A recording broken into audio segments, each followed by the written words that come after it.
Manggagawa, patay din po ito matapos madaganan ng 6 na granite slab sa Cebu. Katropa natin sa Balita Almi Mata na XFM Cebu.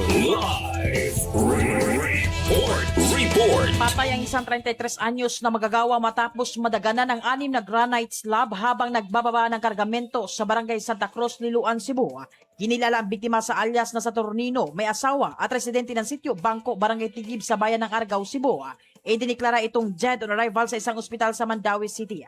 Batay sa investigasyon ng Liloan Municipal Police Station, naghatid ang biktima at ang kanyang mga kasamahan ng 16 na granite slab sa isang bunkhouse sa Purok Tulay na maganap ang insidente noong Martes, Hulyo 21. Ayon sa salaysay ng administrative officer ng kumpanya na kinilalang si Malu, umakyat ang biktima sa cutter truck upang kalagin ang lubid na nagsisilbing panali sa mga granite slab habang binubuksan naman ng kanyang mga kasamahan ang gilid ng sasakyan.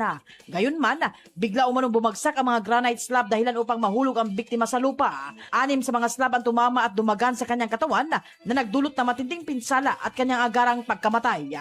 Ayon pa sa mga pulis, nakuha na ng CCTV camera ng establishmento ang buong pangyayari at lumabas sa kanilang investigasyon na isang aksidente ang nasabing insidente.